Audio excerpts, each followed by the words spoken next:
it's the one thing that's most people don't talk about is a Department of Labor registered apprenticeship. Most of Michigan's public community colleges, 28 public community colleges, equals anywhere between, is around 32 college credits by by successfully completing the program. One of the things that's beneficial, if you look at your packet, is the state of Missouri, and it'd be this page here, has outlined specifically what jobs in the Air Force National Guard in Missouri are available to be apprenticeable occupations. And what's unique about that is this is Department of Labor registered apprenticeship training, the same as I did through my apprenticeship, which allowed me employment opportunities and meaningful employment as a 32-year member and being able to retire just as I did. So, if National Guard and the Air National Guard members go through this apprenticeship, what they would in essence have is the same completion certificate that I received when I went through my apprenticeship. So, for the employment opportunities, they'd be able to transition into jobs with already having the training. That's what I'm hoping we recognize through our regulatory system. I know for community college Air Force, you could end up with an associate's degree, which also would automatically qualify you. You got, proficiency right there. You can show someone employer or whatever. You've already qualified, but not every not every branch has a degree program like that. They may have accredited programs, but the community college Air Force isn't an accredited college, board accredited. So that would be automatically in here for propulsion and different weather technology for myself. Yeah. Well, the interesting thing, and that's correct, the community college of the Air Force. But the unique thing is that what I was able to do is I was able to take my Department of Labor completion certificate from the sheet metal workers, and I had to still take the 5 classes of gen eds to be able to get the associate degree, which I did get in building construction technology and a tinsmith certificate from Macomb Community College. So yes, the Community College of the Air Force does that through GEM, I believe it's called. But what the Department of Labor certificate doesn't necessarily require to have the history class, the 5 classes they actually obtain a degree, but they still have the credential for employment opportunities that's transferable into industry. Yeah. And you are correct, Representative Martin. This should just be seamless. This shouldn't be this hard to transfer, especially active duty. And then, well, this bill is particularly your Michigan National Guard, that they go through a significant amount of training of A school. They drill once a month. That should count for something. Thank you. Thank you, Representative Aragona. Vice Chair Aragona, sorry. Yeah. Thank you, Chairman Schutte. Thank you, Representative Greene. Thank you, sir, for bringing this forward. So you had mentioned this was an update of an old iteration of this is a reintroduction of a previous bill. Was that bill putting this program under the DMVA as well? Yes. So when I ran this bill last year, it was originally supposed to go under the DMVA. The DMVA did not want it. And so then Leo, it was a better fit because of how they run the apprenticeship programs already there. So the DMVA said they weren't capable of doing it, at least my understanding last term. And so then after talking to them through this reintroduction, it fits better under Leo. Okay. So and I guess that was my next question. So I guess why would the transfer to Leo be occurring? Yeah. Well, I guess if you look on this page of the packet, it's near the back. The reality is that Leo, has the Workforce Development Agency, and they have Veterans Employment Services. They have 12 employees. They have sector strategies. They have work-based learning. They have state apprenticeship expansion. They have the 60 by 30 program. Okay. They have all those programs under Leo with workforce, and the reality is that, with the MVAA and the DMVA, the MVAA is for promotion of the program to us, as far as promotion to the National Guard folks, but the agency that does the work, for the most part, the state approving agency for the GI Bill approvals and everything else, is Leo. Gotcha. Okay.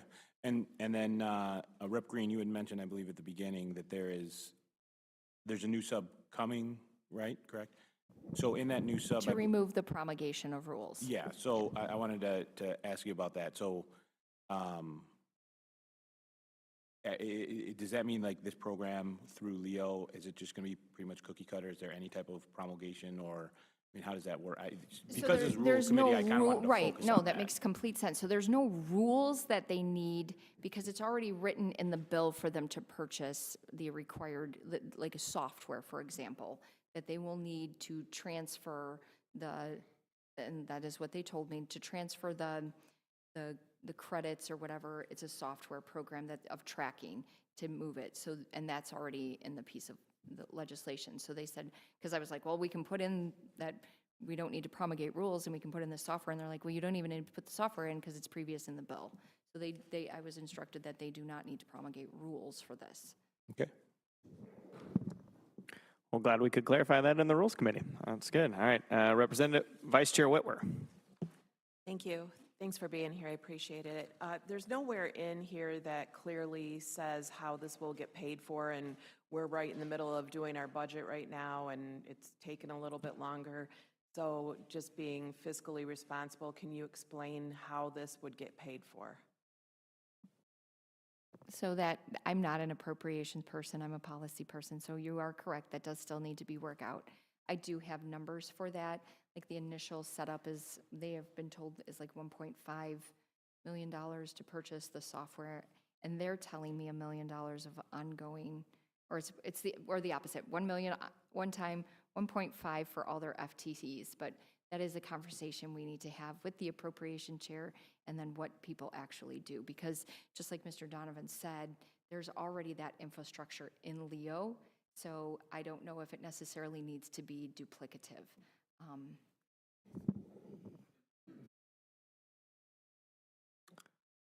Representative DeBoer.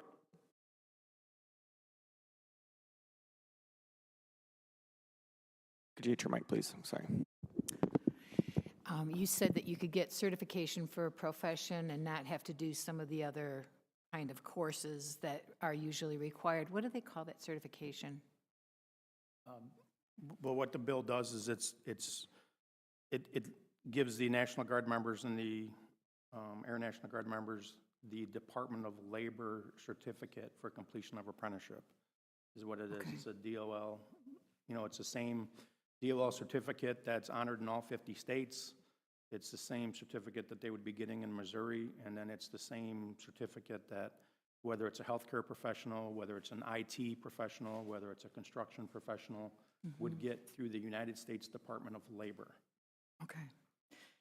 I just so respect what you do and all that you've dedicated to the country and in learning these skills. And it's hard when one avenue comes to meet another at an intersection, but we need to have a way that we can understand what has been gleaned and how much you're prepared for.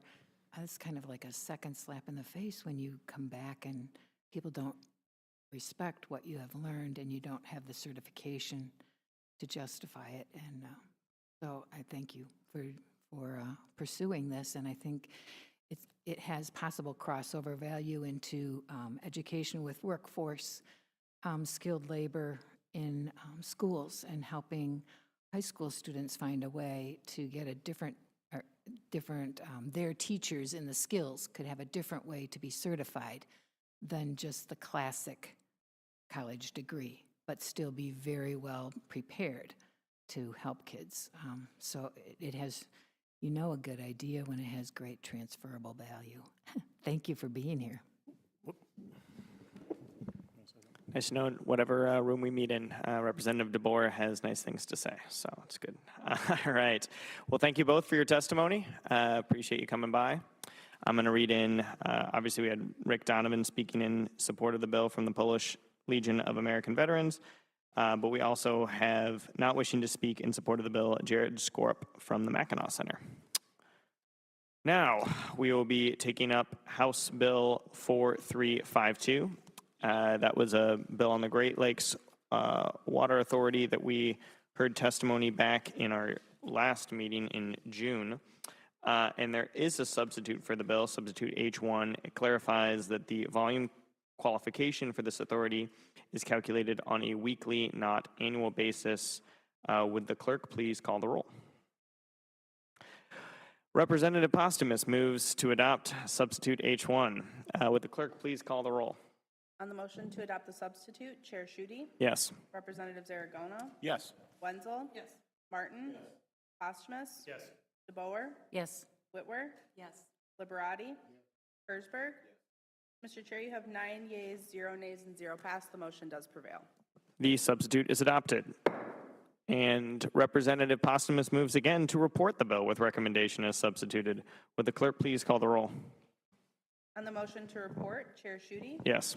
Representative Zaragoza, Yes. Wenzel, Yes. Martin. Yes. Postumus. Yes. DeBoer, No. Whitwer. Liberati. Hersberg. Mr. Chair, you have 8 yeas, 1 nay, and 0 pass. The motion does prevail. The bill is reported with recommendation as substituted. And next, we are taking up House Bill 4354, and Representative Aragona moves to report the bill with recommendation. Would the clerk please call the roll? On the motion to report, Chair Schutte, Yes. Representative Zaragoza, Yes. Wenzel. Yes. Martin. Postumus. Yes. DeBoer, No. Whitwer. Yes. Liberati. Hersberg. Mr. Chair, you have 8 yeas, 1 nay, and 0 pass. The motion does prevail.